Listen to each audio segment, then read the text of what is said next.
तो हेलो नमस्ते अस्सलाम वालेकुम सत श्री अकाल बैक बेंचर्स, कैसे हो आप सब लोग? हो सब ठीक होंगे। Welcome back to my channel the back benchers में एक बार वापस आप सभी का स्वागत है। तो शुरू करते हैं आज का अपना नया टॉपिक, 10th चैप्टर जो हम पढ़ने जा रहे हैं, वेस्ट मैनेजमेंट। क्या पढ़ने वाले हैं? Waste management. इससे पहले वाले चैप्टर में हमने क्या पढ़ा था? Environmental pollution and health hazards. Okay, so जो कि काफ़ी इन्वायरमेंट के one of the most important topic है। इन्वायरमेंट के अलावा भी ओवरऑल में बहुत इंपॉर्टेंट है। क्यों? क्योंकि हम देखते हैं जो पोल्यूशन के बारे में इंग्लिश में बढ़ ज़्यादा काफ़ी ऐसे आते हैं जिसमें कि हमने, और पोल्यूशन के बारे में और उसके हेल्थ हैजर्ड्स के बारे में काफ़ी ऐसे आते हैं इंग्लिश में भी, तो आपको वहाँ पे भी हेल्प कर सकते हैं। कल हमने इन्वायरमेंटल पोल्यूशन में ऑब्वियसली सब कुछ पढ़ लिया था। एयर पोल्यूशन पढ़ा हमने, वाटर पोल्यूशन पढ़ा, नॉइस पोल्यूशन पढ़ा, सॉइल पोल्यूशन पढ़ा। ओके, उसकी सबकी मैनेजमेंट, हेल्थ हैजर्ड्स भी देखे और हमने, ठीक है।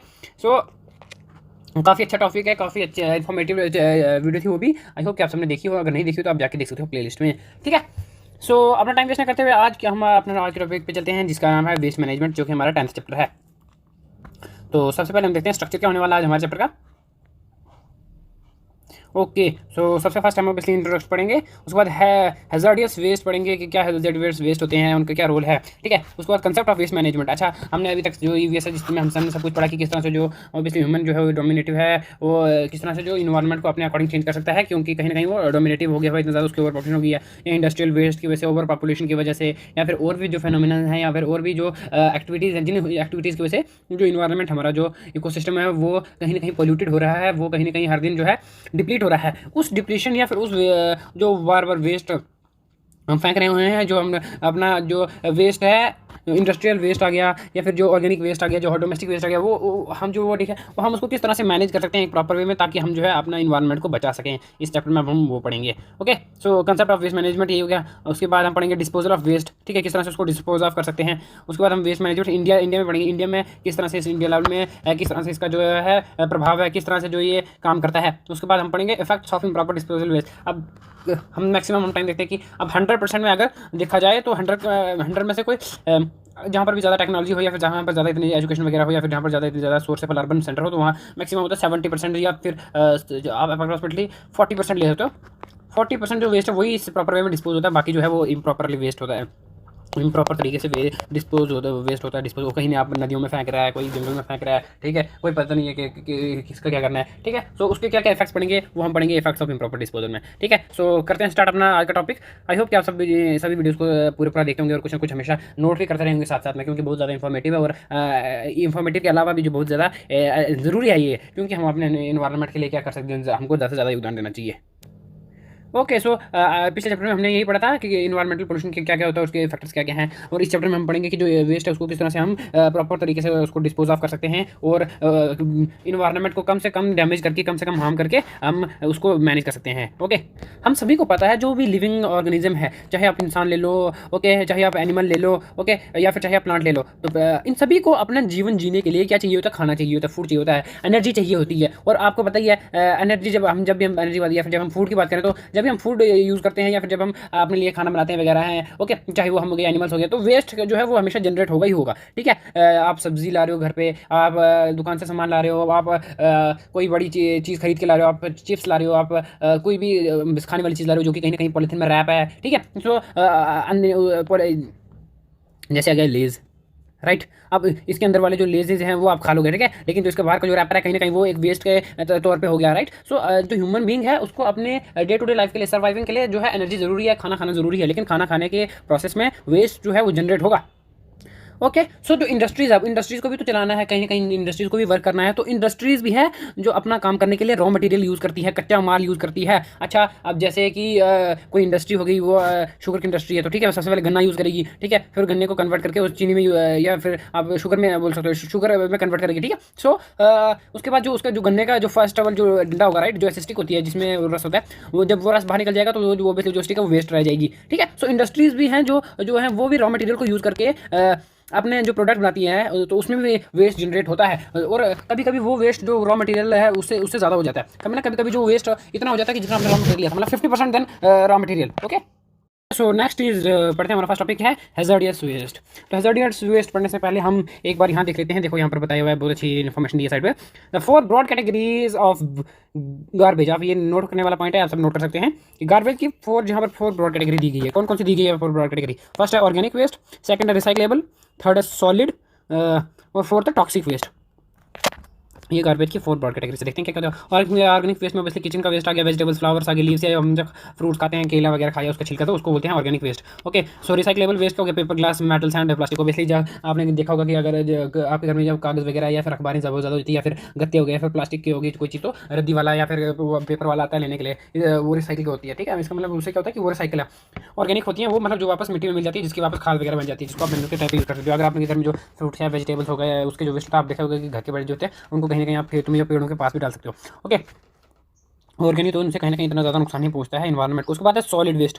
Hospital waste such as cloth, solid and blood and other body fluids. जो सॉलिड वेस्ट हो गए, जैसे हॉस्पिटल की चीज़ हो गई हैं, हॉस्पिटल में इंजेक्शंस वगैरह होते हैं, या फिर ग्लूकोज की बोतलें होती हैं, होटल हॉस्पिटल में जो ब्लड हो गया, या फिर ब्लड से भरे जैसे क्लॉथ्स होते हैं, ठीक है, वो हो गए, वो होता है सॉलिड वेस्ट। और टॉक्सिक वेस्ट कौन सा होता है? टॉक्सिक वेस्ट में आ गया जी old medicines, paints, chemical bulbs, spray cans, fertilisers and pesticides, container, batteries, shoe polish. So ये सारी चीज़ें टॉक्सिक होता है। ऑब्वियसली कहीं ना कहीं सब में केमिकल होते हैं, और अगर किसी के साथ रिएक्ट करेंगे तो अपना बुरा प्रभाव डालेंगे। आई होप कि आपको समझा, क्योंकि बहुत अच्छी देखो यहाँ पर नॉलेज हमको मिली। एक यहाँ पर जो साइड साइड पे कभी कभी पढ़े होते हैं पैराग्राफ में, इनको पढ़ना भूल जाता हूँ, आप नहीं बोला करो। ओके, सो यहाँ पर गार्बेज की हमको 4 ब्रॉड कैटेगरी दी गई है। बस आपको याद होगा ऑर्गेनिक, इसका मतलब जो है घर में किचन वगैरह होता है। उसके बाद रिसाइक्लेबल, प्लास्टिक और पेपर। ओके, सॉलिड में आ गया हमारा हॉस्पिटल वेस्ट, और टॉक्सिक में आया हमारा जैसे ओल्ड मेडिसिन या पेंट्स वगैरह, केमिकल जो बल्ब होते हैं, ओके, या केमिकल्स हो गया, फिर बल्ब, स्प्रे हो, कैंस हो गए, फर्टिलाइजर हो गए। तो ये थे हमारे गार्बेज के बारे में छोटी सी नॉलेज। अच्छा, अब हम हैजार्डियस वेस्ट पढ़ते हैं।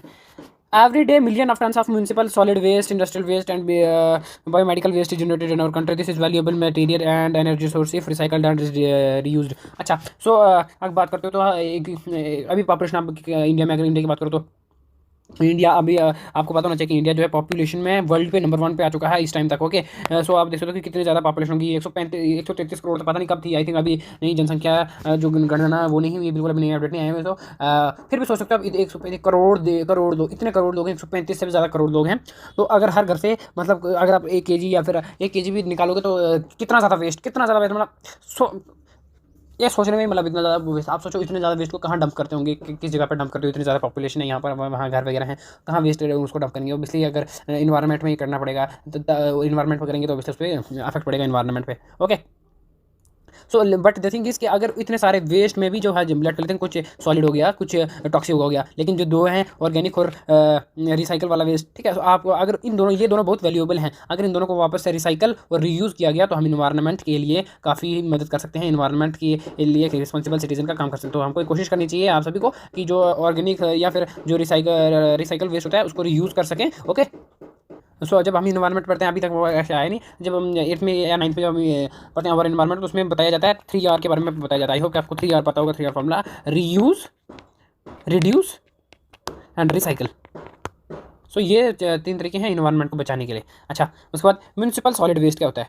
Municipal solid waste is generated mainly from the residential and commercial complexes in urban areas and consist of household waste, construction and demolition debris, sanitation, reuse and waste from the streets. The amount of municipal solid waste has been increasing rapidly and its composition changing with increasing urbanization and change in lifestyle and food habits. In 1947, cities and towns in India generated an estimated 6 million tons of solid waste. In 1997, it was 48 million tons, and in 2008, it became 68.8 million tons. देखो भैया कितनी development कर रहा है India. Waste disposal is major problem with more than 25% of municipal solid waste not being collected at all. Most Indian cities lack adequate capacity of transport waste, and there is no sanitary landfill to dispose it of. The existing landfills are neither well equipped nor well managed and are not aligned properly to protect against the contamination of solid and groundwater. Municipal solid waste, municipal शब्द से ही नाम को आप सबको आपको पता होना चाहिए, पता लग गया होगा कि जो म्यूनसिपल कॉर्पोरेशन की बात होती है जब, तो मतलब कहीं एक शहर की बात हो रही है, एक सिटी की बात हो रही है। ओके, सो आप देख सकते हो कि आजकल की जो पॉपुलेशन है वो कहीं ना कहीं जो सिटी में रहना पसंद करती है। आजकल की जो पॉपुलेशन आपको बताइए, माइग्रेशन जब हम चैप्टर पढ़ेंगे उसमें बताएंगे कि किस तरह से रूरल से लेकर जो है पॉपुलेशन जो है वो एक गरीब वर्ग है वो अर्बन की तरफ आ रहा है। क्यों? क्योंकि अर्बन में जो है कहीं काफ़ी ज़्यादा उसको फैसिलिटीज़ प्रोवाइड हैं, हेल्थ फैसिलिटी है, उसके बाद कहीं कहीं उसको जॉब अवेलेबिलिटी है। इन सारे फैक्टर्स को लेकर जो माइग्रेशन के ये कारण है। ओके, सो उसकी वजह से क्या हो रहा है कि जो सिटीज़ हैं वो कहीं ना कहीं ज़्यादा ओवर पॉपुलेटेड हो रही हैं, बहुत सारे लोग रह रहे हैं। अब उस सारी सिटीज़ में आप देख सकते हो डेवलपमेंट, सिटी डेवलपमेंट के लिए कहीं ना कहीं कंस्ट्रक्शन वर्क्स भी लग रहे हैं। ओके, स्ट्रीट्स वर्क भी हो रहे हैं, ठीक है, पार्क बन रहे हैं। ओके, उसके लिए लोग, और ऊपर से लोग भी इतने ज़्यादा हैं, मॉल्स इतने हैं, शॉपिंग मॉल्स इतने हैं, ओके, हॉस्पिटल्स इतने हैं, और रेल स्टेशन इतने हैं, बस स्टैंड्स इतने हैं, जो छोटी छोटी शॉप्स इतनी हैं कि मतलब इतनी ज़्यादा मतलब सेंट्रल आइडिया है कि इतनी ज़्यादा पॉपुलेशन है कि इतना ज़्यादा वेस्ट होता है कि मतलब म्यूनसिपल कॉर्पोरेशन से भी कहीं ना कहीं जो है वो छूट जाता है एरिया, ठीक है, क्योंकि हर आप बात करो अगर एक पर्टिकुलर एक बड़ी सिटी की, तो लट कर लेते हैं मुंबई या महाराष्ट्र, दिल्ली की बात ही कर लो, ठीक है। सो इतनी बड़ी सिटी है, इतनी ज़्यादा पॉपुलेशन है कि हर जगह पे, हर स्ट्रीट से म्यूनसिपल कॉर्पोरेशन जो है वेस्ट डिस्पोजल है उसको नहीं उठा पाती है, उसको नहीं टेक अप कर पाती है। ओके, और उसमें इसके बाद हमको यहाँ पे ये भी डाटा देखने को मिल रहा है कि जो म्यूनसिपल कॉर्पोरेशन है कहीं ना कहीं अपनी जो काम है उसमें इरिस्पॉन्सिबल भी है कहीं ना कहीं इसमें उनकी भी गलती नहीं है, क्योंकि उनको भी इतनी अच्छी तरीके से कहीं ना कहीं ट्रेनिंग नहीं दी गई है। कुछ कुछ एरिया ऐसे हैं जहाँ पर कि म्यूनसिपल कॉर्पोरेशन काम ही नहीं कर पाती है, उनके जो लेबर्स, उनके जो वर्कर्स हैं इतना ज़्यादा ध्यान नहीं दे पाते हैं, इसलिए जो स्ट्रीट्स में जो वेस्ट है वो वहीं पड़ा रहता है, नालियाँ जो है वैसे ब्लॉकेज है, और जिसकी वजह से बीमारियां भी फैलती हैं। ओके, और यहाँ पर बताया गया कि एक एस्टिमेटेड 1947 के टाइम पे जो सिटीज़ थी, 1947 के टाइम पे, ठीक है, जो सिटीज़ थी वो 6 मिलियन टन्स का वेस्ट जनरेट करती थी। ओके, उसके बाद 1997 में कितना करती थी, 1997 में 48 कर गई, ठीक है। देखो इधर से 1997 तक सीधा 48 पे पहुँच गया। उसके बाद 2008 में बताया उन्होंने, और 2008 में कितना हो गया, ये हो गया 68.8 मिलियन टन। ओके, और आज तक 2023 है, तो आप खुद ही एस्टिमेट लगा लो कि कितना हुआ होगा, आज के टाइम पे कितना वेस्ट जनरेट करते हैं, ठीक है। सो कोशिश कर रही है कि जो ऑर्गेनिक और जो रिसाइकल वाले वेस्ट हैं उनको हम रीयूज़ कर सकें और रिड्यूस कर सकें। ओके, 3R फार्मूला लगाना चाहिए उन पे, इन दोनों पे, और जो सॉलिड और जो हैजार्डियस वेस्ट हैं उन पे, टॉक्सिक वेस्ट है उन पे थोड़ा कंट्रोल करना चाहिए कि उनको कम से कम इमिट कर सकें। सो हैजार्डियस क्या होता है, हैजार्डियस वेस्ट क्या होता है? A waste is considered as hazardous if it has any of the following characters. उसी वेस्ट को हैजार्डियस कहा जाएगा जिसमें कि इनमें से कोई भी कैरेक्टर होगा। देखिए कौन कौन से कैरेक्टर हैं हैजार्डियस वेस्ट होने के लिए, कौन से कैरेक्टर बताएंगे। कैचेस फायर इग्निबिलिटी, ठीक है, मतलब जो कि आग है जो जल्दी पकड़ लेता है। जैसे अगर आप बात करो कागज की, या फिर ठीक है, या फिर आप जब बात करते हो प्लास्टिक का जो वो हम थैले होते हैं, आप देखो तो वो इतने ज़्यादा पतले होते हैं, अगर आप कहीं आगे भी डालो तो मतलब 1 सेकंड लगता है उनको आग पकड़ने में, ठीक है। सो वो हैजार्डियस होते हैं। उसके बाद कौन से होते हैं, वियर्स अवे अदर मटेरियल, कोरोसिवनेस, ठीक है। उसके बाद reactivity, react strongly with the water and explodes on the reaction with other chemicals, ठीक है, जो कि वाटर के साथ स्ट्रॉन्ग रिएक्शन कर लें या फिर किसी और केमिकल के साथ स्ट्रॉन्ग रिएक्शन कर लें, और मतलब एक बुरा इंपैक्ट, बैड इंपैक्ट डाले इन्वायरमेंट पे। वैसे केमिकल ही बोल सकते हो कि कोई ऐसे केमिकल्स जो एक दूसरे के साथ बड़ी बुरी तरह से रिएक्ट कर लें, ठीक है। उसके बाद radioactivity, release ionising radiation, ठीक है, जो कुछ कुछ ऐसे भी वेस्ट होते हैं जो कि कहीं ना कहीं आयोनाइजिंग रेडिएशंस छोड़ते हैं, जो कि हमारे इन्वायरमेंट के लिए कहीं ना कहीं इतने ज़्यादा लाइफदायक नहीं है, जो कि हमारे इन्वायरमेंट को डैमेजेबल, जो कि हमारे इन्वायरमेंट को डैमेज करता है, ठीक है। सो ऐसे वेस्ट जो कि आयोनाइजिंग रेडिएशंस रिलीज करता है वो भी हैजार्डियस वेस्ट है। ओके, उसके बाद टॉक्सिसिटी, ठीक है, produces symptoms of metabolic disorders, poisoning, disease, mutations, cancer और मेलिफिकेशन। सो एक ऐसे वेस्ट जिनकी वजह से कहीं ना कहीं ऐसी बीमारियां लगे, या कैंसर होना, कैंसर की बीमारी शुरू हो जाए, मलेरिया की बीमारी शुरू हो जाए। ओके, ये सिम्टम्स जो प्रोड्यूस करे वो उस वेस्ट को बोलेंगे हैजार्डियस वेस्ट, ठीक है, कहीं ना कहीं टॉक्सिसिटी को रिप्रेजेंट करेगा। टॉक्सिक वायरस हैजार्डस वो क्या होते हैं देखते हैं। A compound, microorganism, or an agent which cause symptoms of ailments such as vomiting, uh, giddiness, diarrhea, or the like is said to be pathogenic. If it induces genetic changes on consumption, it is said to be mutagenic. If it causes formation of galls or morphological abnormalities, it is known as tetragenic. And if it causes cancer, it is said to be cariogenic. एक ऐसा compound या फिर एक ऐसा micro organism या फिर एक ऐसा एजेंट जो कि इन चीज़ों के जो सिम्टम्स दिखा रहे हैं, अगर आपको वोमिटिंग होती है, ठीक है, उल्टी आना, या फिर गिडनेस होना, या फिर डायरिया होना, ठीक है, अगर ऐसा कोई कंपोनेंट है या ऐसा कोई माइक्रो ऑर्गेनिज्म है या फिर एक ऐसा कोई एजेंट है, मैंने आपको कल ही बताया था एजेंट क्या होता है, ठीक है। सो अगर उनकी वजह से आपको ये कोई किसी एजेंट की वजह से ये सारे सिम्टम्स आने स्टार्ट हो जाएँ, तो इसका मतलब ये है कि वो पैथोजेनिक है, ठीक है। वो कौन से हैं, पैथोजेनिक हैं। अगर आपको कोई किसी एजेंट की वजह से या फिर किसी कंपाउंड या किसी माइक्रोऑर्गेनिज्म की वजह से आपकी जेनेटिक्स में चेंज देखने को मिलती है, ओके, उसको बोलते हैं म्यूटोजेनिक बोलते हैं, ठीक है, उसको क्या बोलेंगे, म्यूटोजेनिक। ओके, अगर किसी की वजह से आपको मॉर्फोलॉजिकल एबनॉर्मेलिटीज़ देखने को मिलती हैं, ओके, तो उसको क्या बोलते हैं, टेट्रोजेनिक बोलते हैं। और अगर किसी की वजह से आपको किसी ऐसा कंपाउंड या फिर माइक्रोऑर्गेनिज्म किसी आपको कैंसर से गुजरना पड़ता है, ठीक है, आपको कैंसर हो गया, ओके, सो उसको क्या बोलते हैं, carcinogenic. Generally, the term toxic and hazardous are use interchangeably as if they are synonyms, but this is not true. ठीक है, सो आमतौर पे जो है हैजार्डियस, हैजार्डियस और एक मिनट, हैजार्डियस और टॉक्सिसिटी को ऐसा साइनोनिम्स माना जाता है। साइनोनिम मतलब एक ही जैसे। ठीक है, तो मतलब ऐसा नहीं है, हैजर्ड और टॉक्सिक जो है वो सेम नहीं होता है। ठीक है, फर्क इन दोनों में। टॉक्सिक क्या होता है? Toxic define the capacity of substance to produce injury after the entering the metabolic processes of the consumer और an animal in a plant और human being. This may result in disease, genetic changes abnormally और may cause cancer. तो toxic एक ऐसी चीज़ toxic होती है कि किसी भी जब सब्सटेंस की, जब आपके जो मेटाबॉलिक प्रोसेस होता है, ठीक है, जब आपकी बॉडी में जो मेटाबॉलिक प्रोसेस होता है, तो कोई भी ऐसा सब्सटेंस जब वो आपके मेटाबॉलिक प्रोसेस में एंटर करके आपको इंजरी के बाद किसी भी ह्यूमन बीइंग या फिर प्लांट या एनिमल की जो ओबियसली हर रेगुलर एक्टिविटीज़ हैं, ओबियसली उसकी जो बॉडी की उसमें जो एबनॉर्मेलिटी आ जाना, ठीक है, जिसकी वजह से उसको जेनेटिक चेंजेस, उसकी बॉडी में जेनेटिक चेंजेस होगी, या फिर वो एबनॉर्मेलिटी का शिकार, मतलब वो एबनॉर्मल फील करने लगा, या फिर उसको कैंसर हो गया। ठीक है, सो ये जो है ये होता है toxic. Okay, toxic I hope कि समझ गए होंगे आप। किसी भी सब्सटेंस जो भी किसी भी सब्सटेंस की जो कैपेसिटी है, ओके, जो उसके मेटाबॉलिक प्रोसेसेस के में इंजरी आने के बाद जब उसकी जेनेटिक चेंज होती है, या फिर वो एबनॉर्मली फील करता है, या फिर उसको कैंसर हो जाता है, सो ये होता है टॉक्सिक। इसी के कंपैरिजन में हैजर्ड क्या होता है देखते हैं। The term hazard is denote the potential of substance to pose threat to life और material through any one of properties mentioned above, namely toxicity, ignitability, corrosiveness, reactivity, explosiveness and radioactivity. The term hazardous is thus broad and include toxic waste in its spectrum. ठीक है, सो hazardous जो है वो एक broad category है। उस hazardous की अगर ब्रांच एक छोटी सी टर्म बोला जाए तो वो है टॉक्सिक वेस्ट। सो जो टॉक्सिक हो गया, या फिर इग्निबिलिटी हो गया, कोरेसिव हो गया, रिएक्टिविटी हो गया, एक्सप्लोजिव हो गया, कोई भी ऐसी चीज़ जो इतनी जल्दी जल्दी फायर पकड़ लिए, ठीक है, जो हमने ऑब्वियसली हमने आपको अगर hazardous की बात करो तो हमने hazardous पहले ही पढ़ लिया। देखो यहाँ पर, सो कोई भी चीज़ अगर जो ऐसी हो, ओके, जो कोई भी सब्सटेंस है जो ऐसा हो, सो वो हैजर्डियस है, जो हमने पहले ही पढ़ लिया। ठीक है, जो ये ऐसे रिएक्शन करे, जो भी आयोनाइजिंग जो रेडिएशन छोड़े, ठीक है, या फिर जो टॉक्सिसिटी, देखो मैंने आपको पहले टॉक्सिसिटी जो है हैजर्डियस का एक छोटा सा एक पार्ट है। ठीक है, सो हैजर्डियस और टॉक्सिक जो होते हैं वो सेम नहीं होते हैं।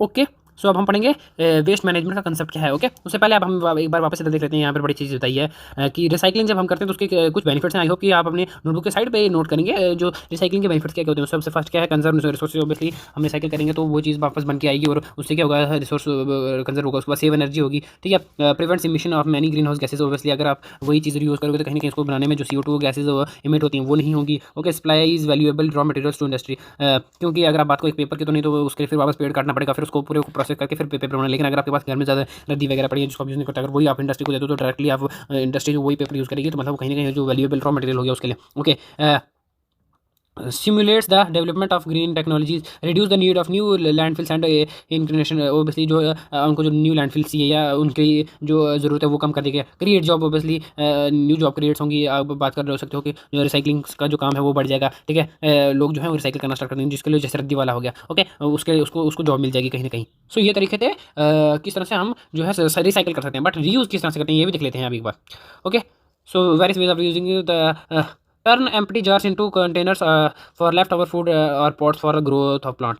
ठीक है, उसके बाद सेकंड क्या कहते हैं, यूज़ क्लॉथ नैपकिन और टॉवल्स। हम उनको क्लॉथ नैपकिन या टॉवल्स की तरह को वापस यूज़ कर सकते हैं। इनको हम वापस यूज़ कर सकते हैं, क्यों नहीं कर सकते हैं। रिफिल बॉटल्स, हम एक बार जो पानी पीते हैं लाइक तो वापस को फेंक देते हैं, तो ऐसा करना बिल्कुल नहीं सही है। हम उसको वापस भी यूज़ कर सकते हैं। ठीक है, सो यूज़ ड्यूरेबल क्रेमिक मग्स, उनको हम वापस यूज़ कर सकते हैं। डोनेट ओल्ड मैगजीन्स और सरप्लस इक्विपमेंट्स। ठीक है, सो इंस्टेड ऑफ जलाना या फेंकने हम उनको डोनेट कर सकते हैं। रीयूज़ बॉक्सेस, जो बॉक्स हैं उनको रीयूज़ कर सकते हैं। Purchase reliable pens and pencils, हमको मतलब आप देखते हो बाजार में ऐसे आते हैं भी जिनमें आप इंक भर सकते हो वापस। ठीक है, सो हमको वैसे होने चाहिए जिनको हम ऐसे पेन्स हमको यूज़ करने चाहिए जिनको हम या वापस रीयूज़ कर सकते हैं, मतलब उनके जो अंदर इंक वगैरह भर सकते हैं वापस। ठीक है, ताकि मतलब पूरे के पूरे पेन को आपको फेंकने की जरूरत ना पड़े, जिससे कि वेस्ट होता है। ठीक है, और आपने देखा अगर आप कुछ पेंसिल आई तो आजकल के बिल्कुल नए वाली टाइप की पेंसिल आई है, जिसमें आप मतलब उसके अंदर का जो एक सिक्का होता है, ठीक है, उसको अपनी यूज़ करके पूरा फेंक करके उसमें निया में डाल सकते हो। ठीक है, सो हमको ये चीज़ें इनको रीयूज़ कर सकते हैं हम, जिससे हम कहीं ना कहीं एक इन्वायरमेंट को बचाने के लिए अपना एक बहुत बड़ा योगदान दे सकते हैं। ओके, सो यहाँ पर वेस्ट मैनेजमेंट का एक कंसेप्ट दिया हुआ, देख लेते हैं क्या है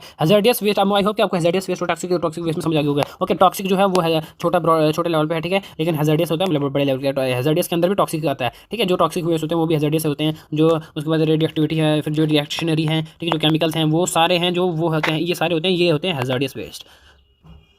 and next concept of waste management क्या होता है।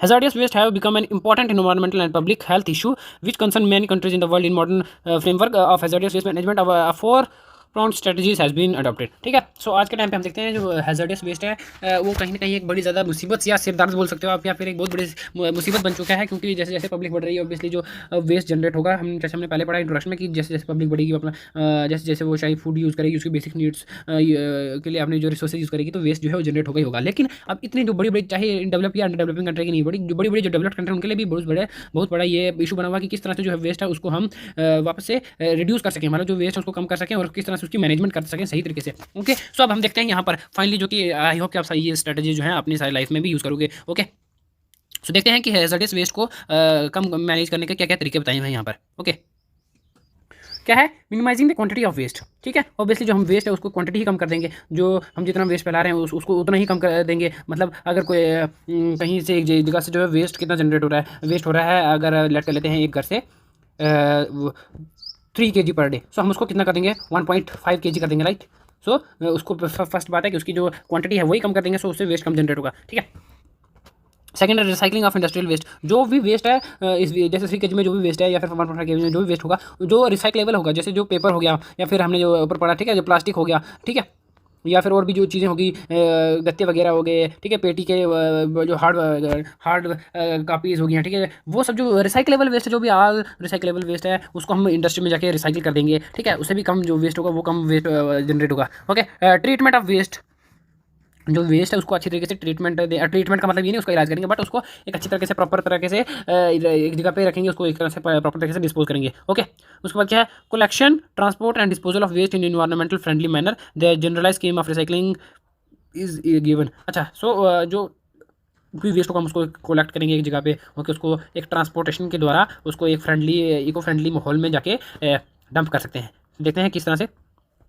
सबसे पहले देखो, जैसे प्राइम मिनिस्टर, जैसे सबसे फर्स्ट प्राइम मिनिस्टर होगी, आप प्राइम मिनिस्टर सबसे पहले यहाँ देखिए फिर उसको कौन करेगा, कंज्यूमर लेगा। ठीक है, कंज्यूमर जो है उसको ये उसके बाद वाटर में डिस्पोज ऑफ करेगा या फिर वो करेगा, फिर यहाँ से क्या करेगा डायरेक्ट पिकर से जो कूड़ा करकट उठाने वाले हैं, ठीक है, जो कागज़ वगैरह उठाते हैं वो उसको वहाँ से उठाएंगे। ठीक है, ये उनको मिलेगा, फिर वो वहाँ से सीधा जंक लीडर्स को दे देंगे, या फिर जो वाटर है वहाँ से सीधा ही जंक डीलर्स भी उसको उठा सकते हैं। ओके, सो वहाँ से उन्होंने जंक डीलर्स ने उठाया तो उसको बाद में उसको कन्वर्ट करके फिर वापस यूज़ करके प्रॉपर तरीके से बना के मिडिल मैन को बेच सकते हैं वापस। ठीक है, या फिर जो प्राइमरी इंडस्ट्री डायरेक्टली सीधा मिडिल मैन को भी बेच सकती है। ठीक है, सो ये तरीका है कहीं ना कहीं यूज़फुल हो सकता है उनके वापस ट्रीटमेंट करने के लिए वेस्ट की मिनिमाइजेशन के आधार पर। ओके, अब हम पढ़ेंगे रिसाइकलिंग इंडस्ट्रियल वेस्ट को किस तरह से रिसाइकिल कर सकते हैं। Many substances in reuse waste have value, many substances in refuse waste have value, they include glass, wood fiber from paper product, plastic and metals. Scientists have developed ways of recycling many waste so that they can be used again. Almost all materials are recycled, however in some more energy will be used in recovery than recovered value warrants. अच्छा, सो recycling जो industry से काफ़ी waste निकलता है, जैसे आप बात करो ग्लास की होगी या फिर वुड फाइबर की होगी, तो उनको जो है वापस रिसाइकिल किया जा सकता है। आजकल के टाइम पे बात करो तो साइंटिस्ट ने बड़े सारे ऐसे जो टेक्नोलॉजीज़ हैं, इस तरह से जो तो तरीके हैं वो ढूंढ निकाले हैं जिस तरह से उनको जिसकी वजह से उनको रिसाइकिल किया जाता है। आज हालांकि जो है एवरीथिंग आज के टाइम पे जो हर एक चीज़ है वो रिसाइकिल हो सकती है, बट ये थिंग बात है कि जो कोई भी अगर बड़ी से बड़ी चीज़ है या हार्ड से हार्ड है तो उसको रिसाइकिल करने में शायद ज़्यादा टेक्नोलॉजी लगे, ज़्यादा टाइम लगे, बट द थिंग इज़ कि उसको वापस से रिसाइकिल किया जा सकता है। सो फर्स्ट है जैसे स्क्रैप्स एंड यूज मेटल, उसको किस तरह से यूज़ करते हैं। Scrap metal is produce in large quantity in the mills and factories. जो स्क्रैप मेटल होता है वो मिल्स और फैक्ट्रीज में मतलब लार्ज क्वांटिटी में निकाला जाता है। ठीक है, मतलब यूज़ किया जाता है, क्योंकि जब कोई भी इंडस्ट्री काम करेगी तो मतलब बेसिकली जो स्क्रैप मेटल्स हैं वो बाहर निकलेगा वेस्ट के तौर पे। Okay, old used metals from discarded vehicles, machines, aircraft, ships, building etcetera can be melted and recycle for useful purposes. ठीक है, और वैसे जब कोई नई गाड़ी है जो पुरानी हो गई है, ठीक है, सो जब कोई इंडस्ट्री में जाएगी तो इंडस्ट्री को तोड़ छोड़ के फेंक देगी। ठीक है, so but the thing is कि जब वहाँ से जो उस गाड़ी से कुछ ना कुछ मटीरियल निकलेगा, लोहा वगैरह बचेगा, सो उसको आप मेल्ट करके और भी पर्पसफुल काम के लिए यूज़ कर सकते हो। कितनी आपके पास व्हीकल्स आती हैं, मशीन्स आती हैं, एयरक्राफ्ट आते हैं, शिप्स आते हैं, उनके जो सभी मेटल्स होते हैं आप उसको पिघला के एक किसी और पर्पसफुल यूज़ में लगा सकते हो। ठीक है, सो इस तरह से आप मेटल्स और स्क्रैप्स को रीयूज़ कर सकते हो। Aluminum scraps and aluminum utensil, for example, can be collected metal and shaped into new utensils. We can meet the growing demand of such scraps metals, copper, zinc, lead, platinum recycled by the metal scrap. ठीक है. सो जो aluminium के आपने देखो बर्तन होंगे, ठीक है, उनको अब आप कलेक्ट कर सकते हो और उनको पिघला के आप नई शेप दे सकते हो, नए डिज़ाइन बना सकते हो. आपने आई थिंक देखा होगा कहीं कहीं कभी कभी जो लोग कोई बाजार में एक दिवाली या फिर एक आते हैं जो पुराने बर्तनों की जगह आपको नए बर्तन दे के जाते हैं. ठीक है. सो ये एक काफ़ी अच्छी तरीके की स्कीम्स हैं ये, ओके, जो कि प्रमोट होनी चाहिए. इंस्टेड आप उसको कहीं जो भी आपके घर में बर्तन होंगे या टूटे कहीं से टूट गए होंगे उनको फेंक दोगे या वो करोगे, उससे अच्छा आप उसको कहीं रिसाइकिल कर दोगे तो अच्छी बात रहेगी. ये आप देख सकते हो यहाँ पर कितना ज़्यादा वेस्ट, मतलब इतनी ज़्यादा गाड़ियाँ हैं, मतलब इतने ज़्यादा लोग इतना ज़्यादा इनके पास वेस्ट. अब ये यहाँ पर ऐसे डंप की हुई है, वो पड़ी हुई है. इंस्टेड आप जिसकी आप इसको पिघला के इनको वापस रीयूज़ कर सकते हो, इनका मेटल्स, जो कि कहीं काफ़ी पर्पसफुल हो सकता है. ओके. ये देखो इस डायग्राम में कितने अच्छी तरह हो सकता है कि कोई अगर आप स्क्रैप मेटल्स लाए हो या फिर, ठीक है, उसको एक इलेक्ट्रिकल टर्बाइन में डालते हैं. आपने देखा होगा वीडियोस में भी, यहाँ पर बीच में जाके टर्बाइन घूमता है और जो भी चीज़ के बीच में जाती है मतलब पूरी तरह से टुकड़े टुकड़े पीस हो जाती है, बिल्कुल छोटे छोटे पीस में जाती है, इतना ज़्यादा इसे हार्ड होता है. ठीक है. उसके बाद उसको देखो यहाँ पर मोल्ट किया गया था, पिघलाया गया फिर, ठीक है. उसके बाद इनको प्यूरिंग इग्नोर से देखो इस तरह से इस फॉर्म में लाया जाता है और उसके बाद इनको इस मशीन में डाल के आप स्लैब्स बना सकते हो, ट्यूब बना सकते हो, बार्स बना सकते हो, शीट्स बना सकते हो. देखो कितना अच्छा यूजफुल तरीका है. ठीक है. एक देखो जो पहले वेस्ट था उसको एक बार इन्होंने वापस रीयूज़ करके इस तरह से बना दिया हुआ है. ओके. सो एक बड़ी अच्छी टेक्निक्स है.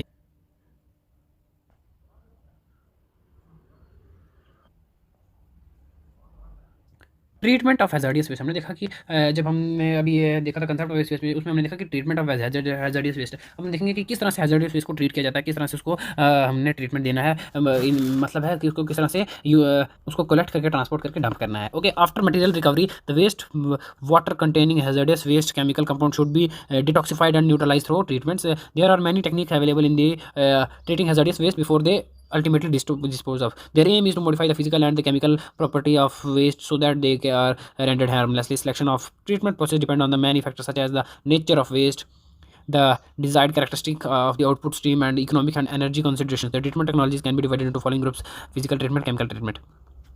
सो हैज़ार्डियस वेस्ट को आप किस तरह से ट्रीट कर सकते हो यहाँ पर बताया गया. जब आपको कोई ऐसा मतलब कंटेमिनेटेड वाटर मिलता है, ठीक है, एक पर्टिकुलर कंटेमिनेटेड वाटर मिलता है जिसमें कि काफ़ी का ज़्यादा केमिकल एलिमेंट्स मिले हुए हैं, ठीक है, जो कि बड़े ज़्यादा जर्म्स मिले. सो उसको आप किस तरह से ट्रीट कर सकते हो, किस तरह से वापस यूज़ करते हो, अच्छा वापस पानी बना सकते हो अपने यूज़ के लिए. सो उसको सबसे फर्स्ट क्या है, उसको डिटॉक्सिफाई करेंगे. डिटॉक्सी मतलब उसके अंदर जो एजेंट्स हैं, जो केमिकल एजेंट्स हैं, जो जर्म्स वगैरह हैं, उनको आप मार के मतलब साइड करोगे, मतलब साफ़ करोगे उस पानी को. ठीक है. मतलब ओके. उसके बाद इस पूरे एक जो प्रोसेस होता है डिटॉक्सिफिकेशन का, इसका मतलब एम ही होता है कि जो भी फिजिकल एजेंट्स या फिर केमिकल एजेंट्स हैं पानी में, उसको कन्वर्ट करके हार्मलेस बनाया जाए. मतलब जब जो ये जेम्स हैं उनको सबको साफ करके मार करके जो पानी है इसको प्यूरीफाई कर दिया जाए. ओके. सो जो ट्रीटमेंट है, टेक्नोलॉजी है, जो ये टेक्नोलॉजी इनको लगती है इनको यूज़ करने में जैसे डिटॉक्सिफिकेशन में, तो उसको जो ट्रीटमेंट है उनको ब्रॉडली दो कैटेगरीज में डिवाइड किया गया है. ठीक है. फिजिकल ट्रीटमेंट और केमिकल ट्रीटमेंट है. और कौन सी बायोलॉजिकल ट्रीटमेंट है, सॉलिडिफिकेशन और इंक्लिनेशन. क्या क्या है देखते हैं. फिजिकल ट्रीटमेंट क्या है.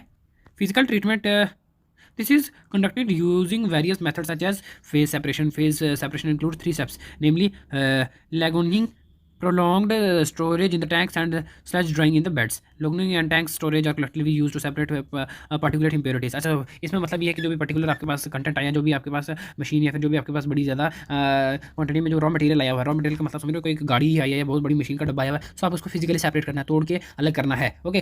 फिजिकल ट्रीटमेंट में आप ये सकते हो. बस जो फिजिकल ट्रीटमेंट से हमको ना पता जो फिजिकली है, जो पर्टिकुलर चीज़ है फिजिकली उसको तोड़ना है सबसे पहले, उसको पीस करके अलग अलग करना है. तो फिजिकल ट्रीटमेंट में हम ये करते हैं. फिजिकल ट्रीटमेंट की भी जो तीन टाइप्स है, कौन कौन से, लगनिंग है, प्रोलॉन्ग स्टोरेज टैंक्स में, और उसके बाद स्लज ड्राइंग है. ओके. सो ये तीन है. नॉर्मली इसमें कितना है मैंने आपको पहले बता दी कि पर्टिकुलर फिजिकल थिंग को तोड़ छोड़ के उसको अलग अलग जगह पे स्टोर करना है. ओके.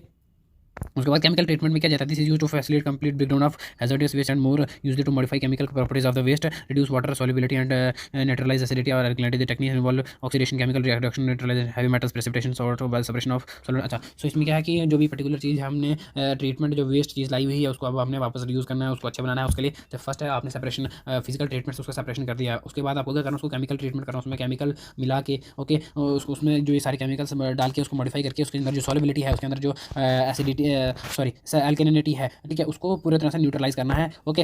अब इसमें अलग अलग जो अलग अलग उस टाइम पीसेस हो गए हैं, जब लेट्स क्लिक कंटेनर, ठीक है, कंटेनर आया हुआ आपके पास। सबसे पहले अपने फिजिकल ट्रीटमेंट में उस कंटेनर को क्या तोड़ दिया, उसके जो अंदर जो पीसेज उसके पार्ट्स हैं, आप फिजिकल उसके बाद उसको एक टैंक में स्टोरेज करके रख दिया हुआ। 3 प्रोसेस मिल रहा है, लैगनिंग में, प्रोलॉन्ग स्टोरेज में, टैंक्स और स्लैश ड्राइंग इन बेड्स, ठीक है। उसके बाद फिजिकल ट्रीटमेंट की बारी आती है, फिर उसमें क्या करते हैं उसको, उसके अंदर जो भी जो हमने पीसेज कर दिए हैं जिनको पूरी तरह से तोड़ दिया हुआ उस कंटेनर को, अब उसमें हम क्या करेंगे केमिकल ट्रीटमेंट में हम उसके जो सारे जो पीसेज हैं, फिर जो भी उसके सारे जो पार्ट्स हैं उनको न्यूट्रलाइज करने के लिए उसके अंदर जो एसिड्स भरे हुए हैं, ठीक है, जो उसके अंदर हैजार्डियस वेस्ट हैं, ओके, जो उसके अंदर एल्कलिनिटी है उसको रिड्यूस करेंगे किस तरह से, उसके अंदर उसको न्यूट्रलाइज करके उसके अंदर उसके साथ ऑक्सीडेशन का रिएक्शन करवा के उसको न्यूट्रलाइज करेंगे, ओके, प्यूरीफाई करने की कोशिश करेंगे कहीं ना कहीं।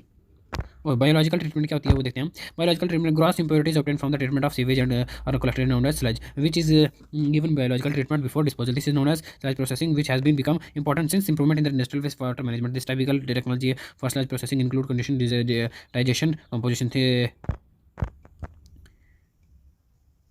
थिकनिंग और dewatering and solidification. Waste water के ट्रीटमेंट हम किस तरह से कर सकते हैं यहाँ पर बताया हुआ है। Domestic and municipal waste is rich in organic matter and if this kind of water is made free from the disease carrying germs and poisonous elements, it can be used for irrigation of farms, gardens and other vegetation. For this removal of organic waste, sewage is treated in tanks and ponds for several days. In doing so, they have particles settle down to the bottom by themselves, while the finer particles are made settle down by the adding elements and caustic soda, ठीक है। जो industry है, जो आपका जो domestic waste होता है, जो म्यूनिसिपल वेस्ट होता है, जो ठीक है, उस जो वाटर होता है वो ऐसे वेस्ट हो जाता है यहाँ जब आप फेंक देते हो, ठीक है, लेकिन उसको उसी के कंपेरिजन में इंस्टेड ऑफ दैट आप उसको डिजीज फ्री या जो पॉइजनस ऑब्वियसली अब यहाँ जो वेस्ट होता है नालियों में या फिर पानी जहाँ पे नदियों में ऐसे गलियों में बह रहा है, ठीक है, उसको बहने से अच्छा उसको डिजीज फ्री और पॉइजनस कर सकते हो। किस तरह से आप उसको एक जगह पे पर्टिकुलर जगह पे स्टोर कर रहे हो, ठीक है, और जब उसके जो केमिकल एजेंट्स हैं, ठीक है, जो उसमें जम से वो नीचे बैठ जाएंगे, ठीक है, लॉन्ग टाइम जब हमको बड़े दिनों तक स्टोर कर रखोगे उस पानी को, ठीक है, वो नीचे बैठ जाएंगे, उसके बाद जो दूसरा पानी है फिजिकल जो नॉर्मल प्रॉपर्टीज है पानी के ऊपर आ जाएंगी, ओके, उसमें आपको कॉस्टिक सोडा मिला के उसको प्यूरीफाई कर सकते हो और वो वाला पानी आप गार्डन्स में और इरीगेशन में यूज़ कर सकते हो, ठीक है। सो आप इस तरह से उसको आई होप कि आपको समझ आ गया होगा किस तरह से वेस्ट वाटर को ट्रीट करते हैं। अब हम देखेंगे सॉलिड वेस्ट मैनेजमेंट। जो सॉलिड वेस्ट होता है उसको किस तरह से मैनेज किया जाता है। Before disposal a waste should be consider for following possibilities, ठीक है, डिस्पोज करने से पहले एक वेस्ट को ये सारी जो पॉसिबिलिटीज़ हैं, ठीक है, ये सारी वो कंसिडर होनी चाहिए, ठीक है। Reduction in raw material and solid waste, obviously reuse of waste materials recovery और एनर्जी रिकवरी, इन चीज़ों का अगर हो जाए, इन चीज़ों को ध्यान में रखते हुए एक वेस्ट को आपको डिस्पोज ऑफ करना चाहिए, ओके, क्योंकि हमने देखा कि जो वेस्ट उसमें भी काफ़ी सारा जो वैल्यूएबल एलिमेंट्स होते हैं, ओके। अभी हमने ऊपर पढ़ा कि किस तरह से जो आपका म्यूनिसिपल वाला वेस्ट होता है उस वाटर आप उसको किस तरह से वापस न्यूट्रलाइज करके यूज़ कर सकते हो इरिगेशन पर्पसेज में, ठीक है। सो ऑब्वियसली हमने ये ऊपर भी पढ़ा, से यहाँ पे भी पढ़ने का ऑब्वियसली अगर हमको कोई चीज़ कम करनी है तो उसको रिड्यूस करना पड़ेगा। Reduction in raw materials and solid waste, this can be achieved by reducing the amount of material use in the manufacture of product, increasing the life of product and reducing the amount of materials use by packaging and consumer good. अच्छा, तो किसी raw material जो है या फिर solid waste है उसका reduction किस तरह से होता है कि जो आप जितना यूज़ कर रहे हो, जो कंटेंट जितना कंटेंट आप यूज़ कर रहे हो, मतलब आप किसी चीज़ को बनाने के लिए अगर प्लास्टिक की 40 चीज़ें यूज़ कर रहे हो, 50 चीज़ें यूज़ कर रहे हो, तो आपको उसकी जगह पे कहीं ना कहीं अगर 30 या 20 करनी चाहिए, ताकि ऑब्वियसली अगर 50 की जगह आप ऑब्वियसली 30 यूज़ करोगे, 20 यूज़ करोगे तो रिडक्शन तो होगी, ठीक है। या फिर आपको उसको चीज़ को इतना अच्छे से बनाना चाहिए कि जो उस प्रोडक्ट की जो लाइफ है वो काफ़ी लंबे देर तक चले, इन्हें हो कि मतलब जैसे हम कभी देखते हैं कि कोई खिलौना वगैरह हो गया तो 1-2 हफ्ते चलता है, तो उसके बाद कहीं ख़राब होता है, फिर हम उसको फेंक देते हैं, ठीक है। तो हमको ऐसी चीज़ें बनानी चाहिए कि जो लंबे टाइम तक यूज़फुल रहें, ताकि हम उनको यूज़ करते रहें और वो वेस्ट ना बने, ओके। या फिर तीसरी टेक्निकें हैं कि उसका जो पैकेजिंग है, ठीक है, जब हम किसी चीज़ को पैक कर रहे हैं चीज़ की जो पैकेजिंग में जो मटेरियल लगा रहे हैं वो हम कम करें उससे भी, क्योंकि एक पर्टिकुलर चीज़ को अगर एक डब्बे में ही आप पैक कर सकते हो तो उतना ही आप उसके ऊपर 4-5 डब्बे फिर उसके ऊपर लेयर्स लगाओगे तो ऑब्वियसली ज़्यादा से ज़्यादा जो है रॉ मटेरियल है जो ज़्यादा सॉलिड वेस्ट है वो आप यूज़ कर रहे हो उस चीज़ के लिए। सो ये है फर्स्ट तरीका रिडक्शन ऑफ सॉलिड वेस्ट के लिए, ठीक है। आई होप बहुत सारा सिंपल बताया इसमें 3 स्टेप, ठीक है। तो अब सेकंड है रीयूज़ ऑफ वेस्ट मटेरियल। उसके इस पर रीयूज़ इसमें कैसे कर सकते हैं। Reuse of waste material now occurs most commonly in two situation where product has utility is more than one application, ठीक है। सो एक जब आप एक चीज़ पर्टिकुलरली आपने यूज़ कर लिया है, लेकिन आज के टाइम हम देखते हैं कि आजकल जो एक चीज़ एक बार यूज़ हो सकती है उसको वापस भी यूज़ किया जा सकता है, ओके। जैसे कि paper bags use to be bring home, grocery are use to for store household, soups and vegetables container are use for store cooking mediums like ghee and oil, plastic bottles are use for store water, ठीक है। सो ये सारी चीज़ें हैं जिसकी वजह से आप इनको यूज़ करते हो। ऑब्वियसली आप प्लास्टिक की बॉटल्स आ गई, कैंस आ गए जो आपने एक बार यूज़ कर ली हैं, लेकिन बाद में उनको आप वाटर स्टोरेज करने के लिए वापस रख सकते हो, ठीक है। सो अगर कुछ आप जब बाजार से सामान लाते हो तो अगर आपने कोई सामान खरीद के लाया तो जो आपको बैग्स मिलते हैं शॉपिंग के साथ जिस पे आप सामान लग लेते हो, तो ऐसा नहीं घर आके आप उसको फेंक देते हो या फिर वो करते हो, बल्कि आप उसको घर पे एक जगह पे रखते हो और जब जरूरत पड़े तो उनको यूज़ करते हो। लाइक प्लास्टिक की कोई भी बैग हो गया तो ऐसा नहीं कि आप उनको फेंक देते हो। जब आपको घर में किसी को सामान पैक करके देना हो या लंच वगैरह पैक करके देना तो आप उन लिफाफों में करके देते हो। ठीक है, तो ये तरीके हैं, आप उनको रीयूज़ कर रहे हो। ओके, और हमको ये भी करना भी चाहिए। एंड थर्ड इज जो हमने पहले पढ़ा, reuse reduce, and third is recycle, material recovery and recycle. उस मटेरियल की रिकवरी करनी है और उसको रिसाइकिल करना है। ठीक है, number of material present in municipal and industrial waste are suitable for recovery and recycling. About 10 to 15% of solid waste are recoverable. Most suitable materials are waste generated by paper, cardboard, glass, ferrous metals, non-ferrous metals, plastic and rubber. On the contrary, leather, textiles and food waste are unsuitable candidates for material recovery. Fly ash from the thermal power plants can be used to make brick for construction. तो अब ये जो सारी चीज़ें हैं ये recover जो है 50% से, हालांकि जो है 10 से 15% है वो रिकवरेबल है। ठीक है, बट इनको लार्ज क्वांटिटी में वेस्ट बताया गया। मतलब वही अब आप देख सकते हो कि जो कार्डबोर्ड्स हैं, ठीक है, रबड़ से प्लास्टिक आ गया, इनको जब रूरल लेवल पे अगर देखा जाओ तो वहाँ पर इतना ज़्यादा कोई रिसाइकल की दुकान होती नहीं है या होती नहीं होती, या फिर इतनी अवेयरनेस होती नहीं है कि उनको वापस रीयूज़ करें या फिर वो रिसाइकिल करें। ठीक है, तो लार्ज क्वांटिटी में वहाँ पर पड़े रहते हैं ये चीज़ें। इंस्टेड ऑफ दैट हमको इनको रिसाइकिल करना चाहिए। ठीक है, कहीं ना कहीं जो वापस इनकी इंडस्ट्री है जहाँ पर रद्दी वाला हो गया, कबाड़ी वाला हो, उनको वहाँ पर जाके देना चाहिए। ओके, जो ओबियसली थर्मल पावर प्लांट से जो ऐश निकलती है उसको देखो ब्रिक्स बनाने के कंस्ट्रक्शन में वापस यूज़ किया जा सकता है। तो इन चीज़ों को पता होना चाहिए और ताकि हम इनको वापस फ्यूचर में जाके अप्लाई कर सकें। ठीक है,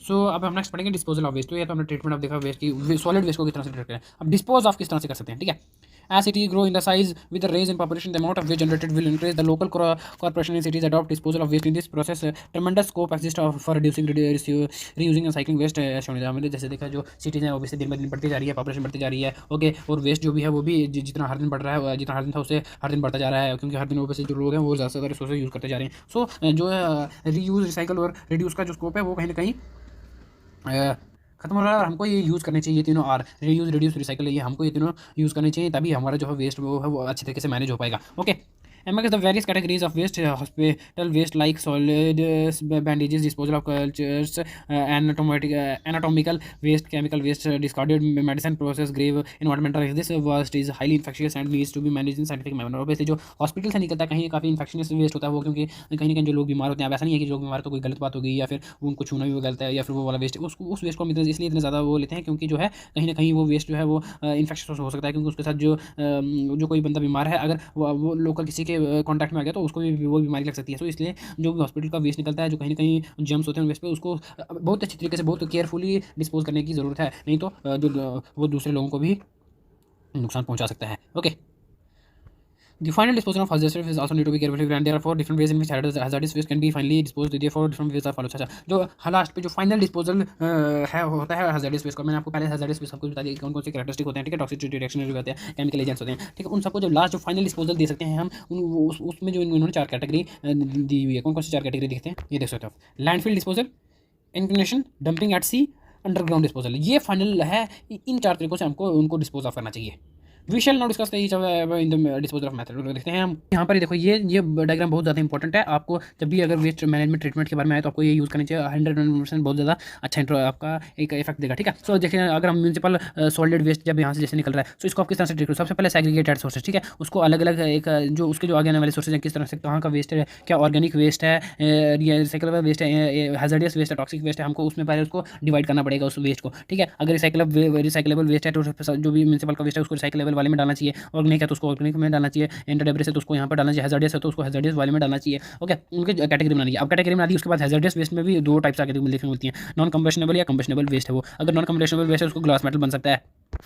ओके, उसके बाद उसको लास्ट में जाकर रिसाइकलिंग इंडस्ट्रीज में वापस रिसाइकल हो सकता है वो। ओके, अगर कंबेशनेबल है, नॉन कंबेशनेबल तो ये होता है, कंबेशनेबल है तो पैकेजिंग मटेरियल में यूज़ कर सकता है। उसके बाद जो है फ्यूल पैम्पलेट है उसमें जाकर वो यूज़ होता है। तो देखो किस तरह से जो रिसाइकलेबल वाला वेस्ट है उनको हमने बहुत अच्छे तरीके से लास्ट में वापस जाकर यूज़ कर लिया। अब जो है यहाँ पर ऑर्गेनिक, अगर ऑर्गेनिक फ्रैक्शन में देखने को मिलता है तो ऑर्गेनिक में क्या मिलता है हमको, बायोलॉजिकल ट्रीटमेंट, उसको सीधे सीधे जो है ऑर्गेनिक है तो हमको पता क्या घर का किचन का वेस्ट होगा। ओके, या फिर फ्रूट्स वगैरह या फिर घर में जो सब्जी सामान आता है, ठीक है, उसी का वेस्ट होगा। जो बायोलॉजिकल उसको कंपोजिटिंग वर्मी कंपोजिशन जैसे बायोगैस हो गया, लैंडफिल गैस हो गया, उसमें कन्वर्ट करके यूज़ किया जा सकता है। अच्छा, अगर इंटर एयर डेब्रिस होगा तो उसको क्या कहते हैं, लो ग्रेड कंजप्शन पेविंग, अच्छा उनको लो कंजर्व जो रोड कंस्ट्रक्शन होती है उसमें यूज़ किया जा सकता है। ओके, हमने देखा, मैं जब आप आगे टीवी पे शो आता है हिस्ट्री पे, जिसको कृष्ण होस्ट करता है, उसमें बताया था कि एक्चुअली उस शो का नाम है OMG। ठीक है, सो बहुत अच्छा शो, एक्चुअली इंडिया के बहुत बड़े बड़े पर्सनैलिटीज़ उसमें बहुत अलग अलग काम करते हैं, जो कि कहीं ना कहीं लोगों को नहीं पता होता है। उसमें एक बार जब मैं एपिसोड था, उसमें केरला में शायद एक साइंटिस्ट नहीं थे, शायद एक इंसान थे जिन्होंने एक रोड को कंस्ट्रक्ट करने के लिए मतलब प्लास्टिक की हुई ली थी। वो इंडिया की सबसे फर्स्ट ऐसी रोड थी जो कि प्लास्टिक से बनी थी। वो क्या करते थे, जो कि प्लास्टिक में बनने के लिए जो लुक यूज़ होती है, हमको पता चला लुक यूज़ होती है प्लास्टिक रोड को बनाने में, सो वो उस लुक में जो है जो प्लास्टिक वेस्ट होता था उसको यूज़ करते थे। ठीक है, लुक प्लस प्लास्टिक वेस्ट, तो उन्होंने उसमें बताया था कि 70% जो है वो 60% जो है वो लुक यूज़ करते थे और 40% जो है वो प्लास्टिक का वेस्ट यूज़ करते थे। जिससे दो चीज़ होगी, फर्स्ट ऑफ ऑल जो है रोड भी बन गई है, उसमें उसका यूज़ भी हो गया। सेकंड थिंग इज कि ये वेस्ट जो है उसमें भी यूज़ हो गया। सो कि बड़ी अच्छी सोच है, कहीं कहीं बहुत अच्छी बात ही है मुझे लगी, तो मुझे लगा आपके साथ शेयर करना चाहिए। सो इस तरह से उसको यूज़ कर सकते हैं। उसके बाद अगर हैज़ार्डियस वेस्ट हो गया तो उसको हैज़ार्डियस वेस्ट हमको पता है कहीं कहीं हॉस्पिटल वेस्ट हो सकता है या फिर अदर्स हो सकते हैं। हॉस्पिटल वेस्ट होगा तो हम उसको इंक्रिनेशन प्रोसेस से यूज़ कर सकते हैं, लेकिन अगर अदर होगा तो को उसकी जिस तरह से उसकी रिक्वायरमेंट है, जिस तरह से उसको वो वेस्ट होगा उसको उसकी रिक्वायरमेंट के अनुसार उसको ट्रीट किया जाना चाहिए। तो ये तरीके हैं वेस्ट को डिस्पोज ऑफ करने के। आई होप कि आपको समझ आ गया होगा। समझ नहीं भी आया होगा तो आपको ये पूरी डायग्राम रटनी है। ओके ओके, सो नेक्स्ट अब हमने ऊपर पढ़ा जो लैंडफिल, हमने जो फाइनल डिस्पोजल के 4 कैटेगरीज पढ़ी है, उस कैटेगरीज में जो हमने जो फर्स्ट प्रोसेस है लैंडफिल डिस्पोजल, वो क्या होता है देखते हैं। The disposal of hazardous waste by landfilling in the an important method of disposal in many countries. Landfilling means underground storing of harmful substances. This involves holding the refuse of an area allocating to this process. In India, such areas range from unsanitary open dumps to the properly operated sanitary landfills. Open dumps are a poor method of waste disposal because they cause environmental problems. For example, they can ruin the appearance of an area and provide a home for rats and other rodents who spread disease. If garbage is exposed, it roots and smells fools. Most dumps allow some burning, which fills the surrounding with smoke. In addition, rainwater can drain through the refuse and carrying harmless substances and the streams. So landfill disposal मैं आपको दिखाता हूँ। वो एक ऐसा process होता है कि जिसमें आप एक पर्टिकुलर जैसे ठीक है, सो एक लैंड होती है, ठीक है, पर्टिकुलर आप जब बहुत बड़ा ज़्यादा खड्डा करके यहाँ पर जो है सारा जो मटेरियल है जो कि सारा वेस्ट है वो यहाँ पर डाल देते हो और ठीक है ऊपर से वापस वैसे कर देते हो। ठीक है, बट जो है अगर बात करें इसी कंडीशन में होती है लैंड फिलिंग का मतलब जो है एक ज़मीन में खड्डा करके आप सारा जो है वेस्ट है वहाँ पर अपना डिस्पोज करते हो। बट इसी के कंपेरिजन में जो इंडिया है वहाँ पर, इंडिया में जो कहीं हमको जहाँ पर देखने को मिलता है जो खड्डे हैं वहाँ पर आपने वेस्ट डाल दिया हुआ है बट वो ओपन हो गए हैं, अब उनको आपने प्रॉपर तरीके से जो है डिस्पोज ऑफ नहीं किया। बट उससे क्या होगा, उससे बड़ी ज़्यादा वो पोर अनसैनिटरी कंडीशन होगी, राइट, उससे अनहाइजीनिकनेस फैलती है। कैसे फैलती है, वहाँ पर अगर आप देखोगे अगर बारिश होगी तो वो जो सारा वेस्ट है वो बह जाएगा और मतलब यहाँ गलियों में फिर चला जाएगा और फिर उससे उस पर बीमारियाँ होंगी। तो ओके, उसके अलावा वहाँ पर जो छोटे छोटे जो जर्म्स होंगे अगर आपने ओपन ही फेंक दिया, ठीक है, कहीं पर एक जगह पे, तो वहाँ पर जो छोटे चूहे वगैरह होंगे, ठीक है, वो आएंगे, उससे वापस वो कहीं ना कहीं लोगों के घरों में जाएंगे, तो फिर वही चीज़ डिस्पोज ऑफ जर्म्स अपने साथ लेके जाएंगे तो लोगों को बीमारियाँ पड़ सकती हैं। ओके, या फिर अगर कहीं ना कहीं अगर उस वाले डिस्पोजल मटेरियल पे कहीं ना कहीं अगर आग वगैरह लगी कहीं तो उसने आग पकड़ ली, सो पूरे के पूरे इलाके में पूरे के पूरी सिटी में वो धुआं फैला सकते हैं। ठीक है, सो ये ये प्रिकॉशंस हमको लेनी चाहिए। ठीक है, सो जो इंडिया में जो ये वाली कंडीशन अभी इस तरह से पूरी तरह से अप्लाई नहीं है, अभी कहीं ना कहीं जो इंडिया की जो पोर सैनिटरी कंडीशन है इस चीज़ में। ठीक है, सो आप यहाँ पर देख सकते हो कि किस तरह से लैंड फिलिंग हुई है एक पर्टिकुलर जगह की। देखो यहाँ पर नॉर्मल ज़मीन है, इसको आपने फर्स्ट यहाँ पर जो खड्डा वगैरह किया है, ठीक है, उसकी वजह से यहाँ पर जो डिगिंग किया, उसके बाद यहाँ पर जो ये देखो सारा जो है यहाँ पर वेस्ट उन्होंने डाला है वापस, एंड देन उसको वापस कर दिया है, प्लेन कर दिया पूरी तरीके से प्रॉपर तरीके से जैसे पहले से था। उसके ऊपर आपने यहाँ पर जो है पाइप्स भी लगा दी हैं, ठीक है, जहाँ से अगर जो इस सारा वेस्ट का जो है वो जो गैस निकलेगी और बाद में उसको इलेक्ट्रिसिटी में भी कन्वर्ट कर दिया। ऊपर से हमने सोलर पैनल लगाया हुआ, ठीक है, जो सोलर पैनल लगाया हुआ जिससे इलेक्ट्रिसिटी में मदद मिलेगी। ठीक है, सो आप इस तरह से डंप कर सकते हो, लैंड फिलिंग का प्रोसेस होता है ये। आप इसको भी अच्छे तरीके से डायग्राम बना सकते हो। अब नेक्स्ट है इंक्रिनेशन। इंक्रिनेशन हम पढ़ लेते हैं। इंक्रिनेशन में क्या होता है, इंक्रिनेशन बर्न्स वेस्ट प्रोडक्ट्स, मतलब इंक्रिनेशन में जो है जो वेस्ट प्रोडक्ट है हम उसको जला देते हैं, लेकिन कहीं ना कहीं बड़ी ज़्यादा ऑब्वियसली हार्म करेगा नेचर को, एनवायरमेंट को, क्योंकि वैसे जो है जब हम बर्न करते हैं किसी चीज़ को तो CO2 प्रोड्यूस होती है। CO2 हमेशा जो है ग्लोबल वार्मिंग को ज़्यादा बढ़ाती है। Incineration this is another matter use by many industries and large cities use if they do not have enough vacant areas for disposal site is nearly most hazardous waste are detoxified in this process.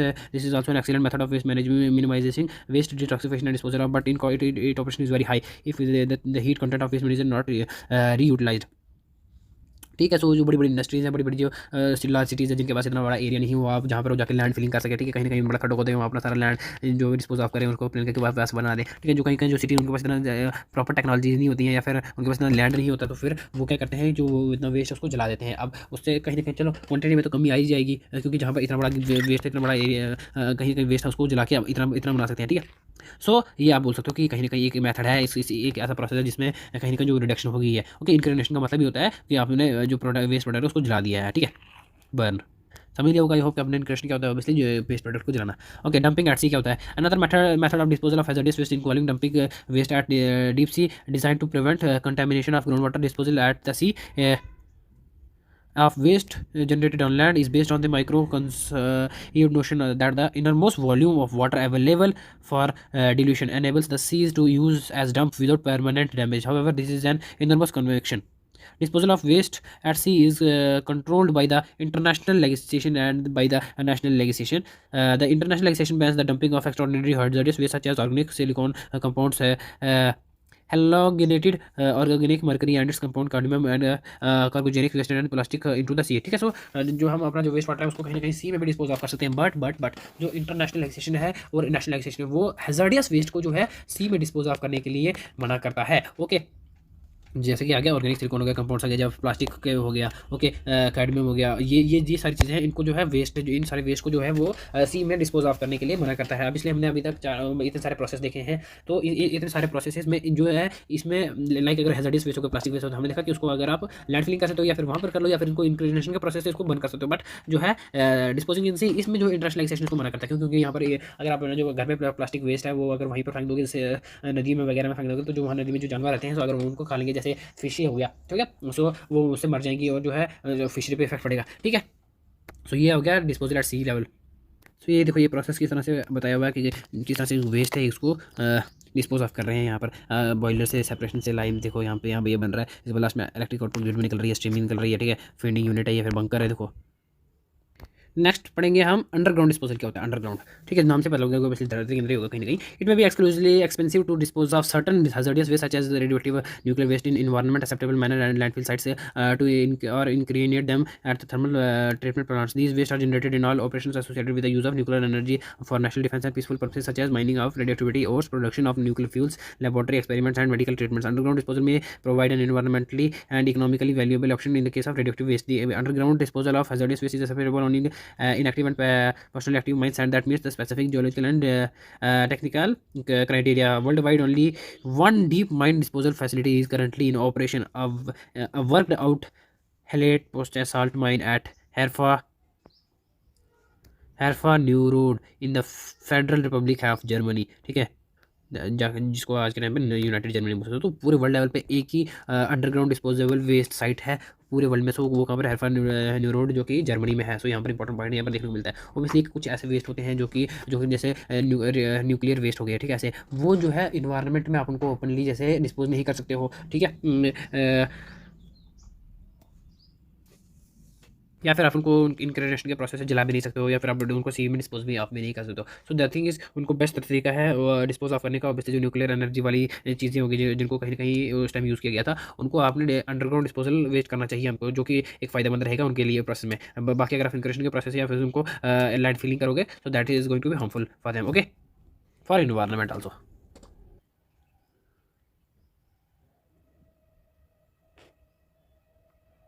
Okay, so एक और वापस important topic आ गया यहाँ पर, waste management in India. India में जो waste management है वो किस तरह से होता है, ठीक है। सो सबसे पहले वेस्ट मैनेजमेंट के सोर्सेज देख लेते हैं कि जो वेस्ट मैनेजमेंट के सोर्सेज क्या क्या हैं। In general, hazardous waste generation can be broadly grouped into two categories, process oriented and pollution control oriented, ठीक है। तो उसको सबसे फर्स्ट जो वेस्ट जनरेशन के जो हैजर्डियस वेस्ट जनरेशन है उसको दो कैटेगरी में डिवाइड किया गया है, ठीक है। दो कैटेगरी में डिवाइड किया गया, किसको, प्रोसेस ओरिएंटेड और पॉल्यूशन कंट्रोल ओरिएंटेड, इन दो प्रोसेस में इसको डिवाइड किया गया हैजर्डियस वेस्ट को, ठीक है। The process-oriented waste is generated during the process of raw material to get the finished products, while polluting control waste-oriented waste generated from the treatment of gases and liquid effluents, ठीक है, okay.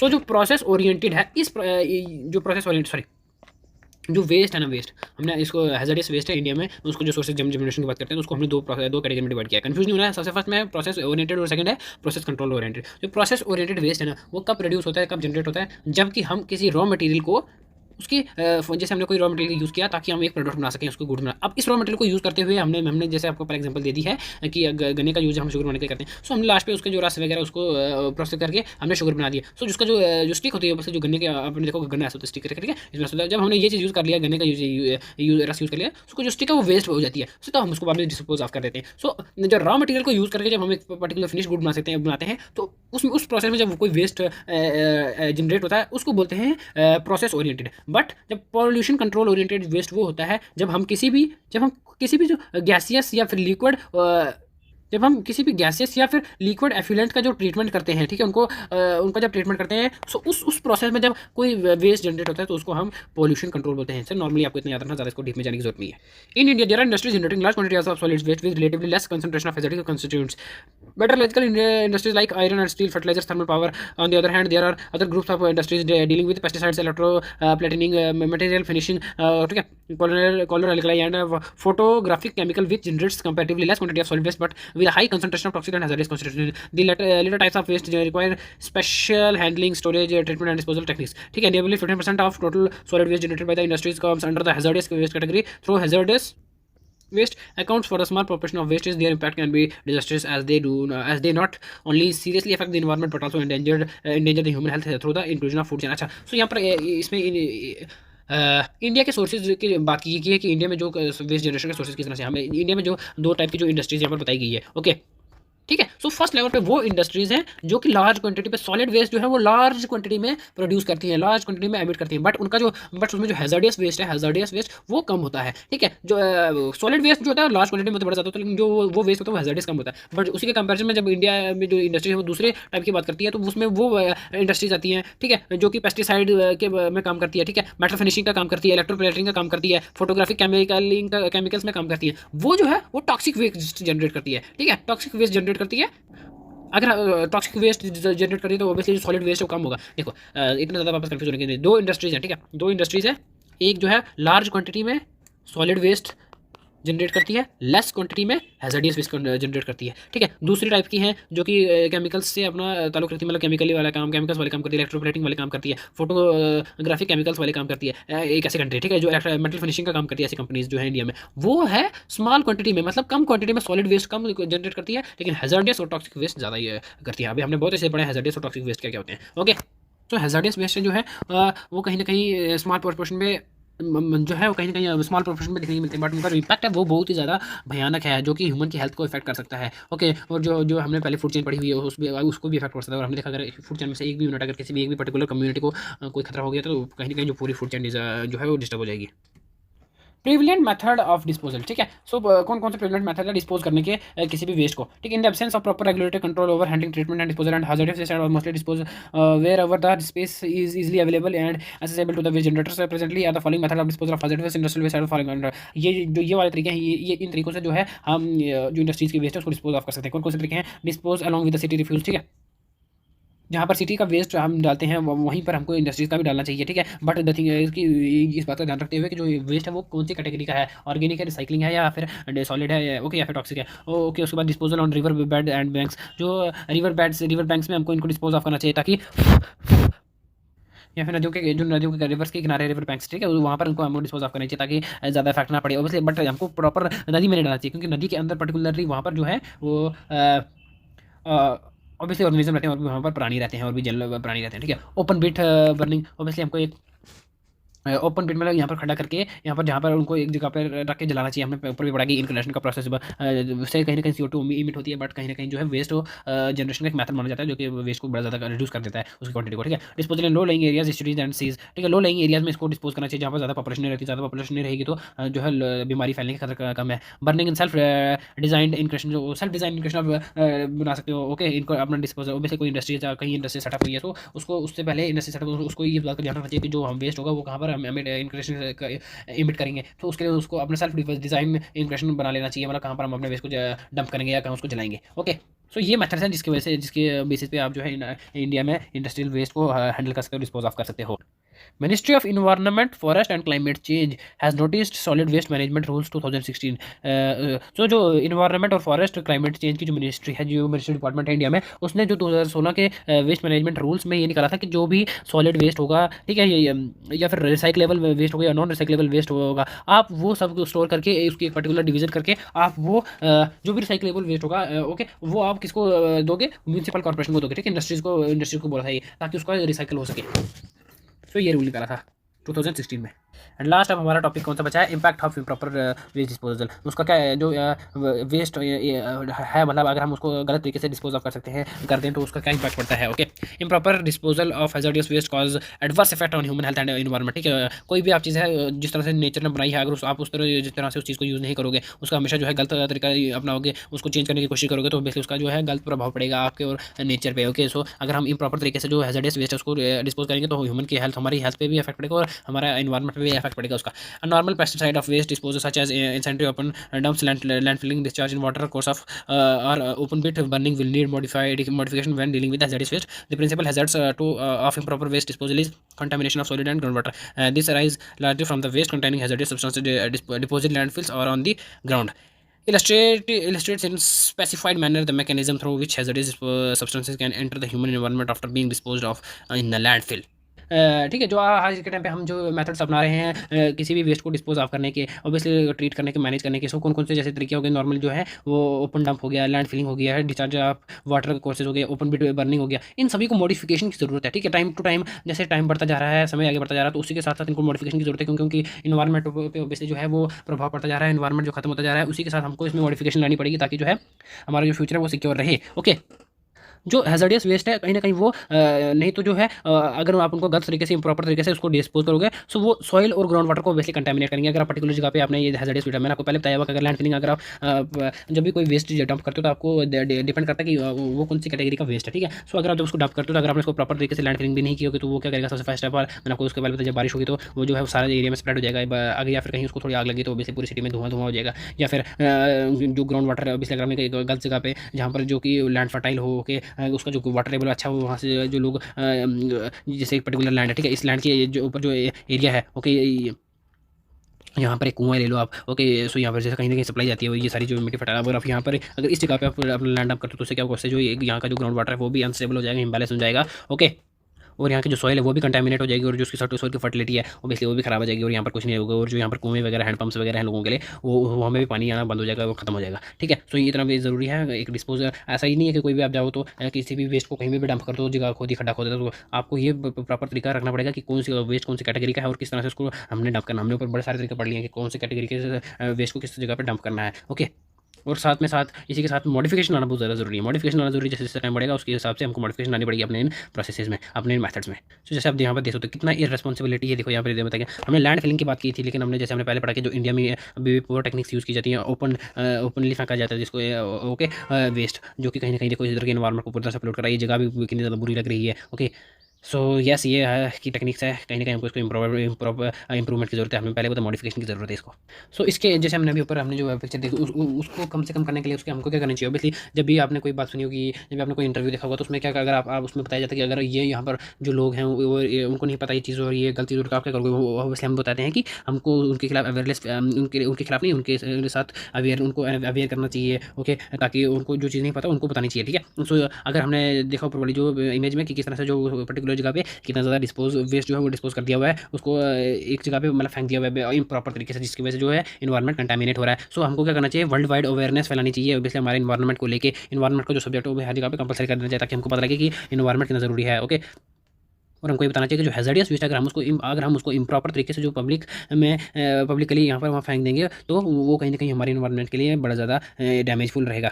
ठीक है, सो उसकी वजह से क्या होगा? वो कहीं ना कहीं बीमारियाँ फैलाएगा। देखो वहाँ पर हमने कहा वो कितने ज़्यादा वेस्ट पड़ा हुआ है, ऊपर से अब वो वहाँ पर जो भी जर्म्स आएंगे या फिर जो भी जानवर आएंगे, सो अगर वो वापस जाके सिटीज़ में अगर जाएंगे तो वहाँ के लोगों को बस बीमारी से भी बीमारी का खतरा। या फिर अगर बात करो गाय वगैरह, तो आपने कहीं वीडियो देखेंगे या फोटो देखेंगे जहाँ पर गाय जो है वो प्लास्टिक खा रही है। सो क्यों? जो इंसान जो ह्यूमन है कहीं ना कहीं केयरलेसली यहाँ प्लास्टिक फेंक देते हैं। सो हमने जैसे कि पहले से पढ़ा कि इम्प्रॉपर तरीके का डिस्पोजल ऑफ है। सो हमको प्रॉपर तरीके का डिस्पोज नहीं तो उससे जो है हमारी लाइफ स्टॉक है, जो हमारी भेड़ बकरियाँ गाय वगैरह हैं, उनकी डेथ भी हो सकती है, और जो ह्यूमन है वो तो बीमार हो ही रहे हैं पर्टिकुलरली वेस्ट की वजह से।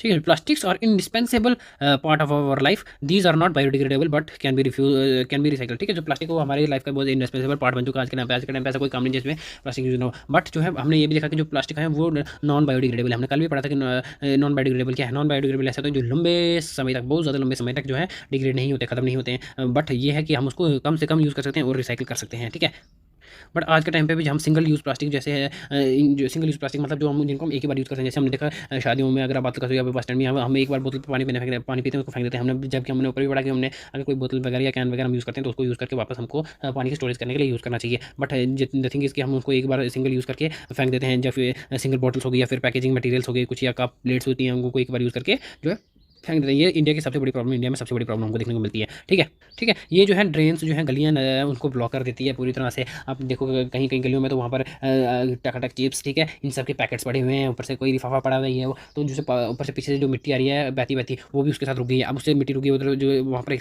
से एक ब्लॉक बनना शुरू हो गया हुआ है। ठीक है, जो पीछे से पानी आ रहा है वहाँ पर रुकना शुरू हो गया, जो भी वेस्ट मटीरियल आ रहा है पीछे से वो भी यहीं पर रुकता जा रहा है। उससे क्या कोई पानी रुकेगा, ऊपर से जो है यहाँ से फिर जर्म्स फैलना शुरू हो जाएंगे, डिजीज़ फैलना शुरू हो जाएंगी। ओके, और अगर कोई जानवर वगैरह आ गया उसने अगर इसको खा लिया तो ऑब्वियसली उसको डेथ होने का खतरा है। ओके, सो कितनी ज़्यादा डेथ होती भी है यहाँ पर। ठीक है, सो ये सारे हमने पढ़ा कि किस तरह से जो वेस्ट मैनेजमेंट है टोटल उसके हमने ओवरऑल पढ़ लिया, इंडिया में किस तरह से, वर्ल्ड वाइड किस तरह से हमने सारे प्रोसेस पढ़ लिया, डिगिंग, लैंड फिलिंग पढ़ा हमने, डिस्पोजल से पढ़ा। आई होप कि आप सबको कुछ ना कुछ नया सीखा होगा अपने इस सारे चैप्टर में से। ओके, सो ये भाई वापस मैं क्वेश्चन दिखा लेता हूँ आपको, ये आई होप कि आप सॉल्व कर सको इनको, और बहुत अच्छे तरीके से नॉर्मली हैं। ओके, सो यही था आज का टॉपिक। आई होप कि आप सबने कुछ ना कुछ नया सीखा होगा। इसी के साथ हमने वीडियो में अभी जो मैं क्वेश्चन दिखा रहा हूँ, चलो अगर आपने नहीं इसका आंसर तो यहाँ पर आप आंसर भी मैच कर सकते हो अपना।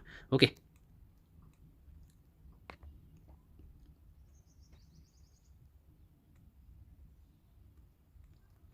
ठीक है, सो यही था, इसी के साथ हम अपना टॉपिक खत्म करते हैं। Thank you and bye bye, मिलते हैं नेक्स्ट टॉपिक में।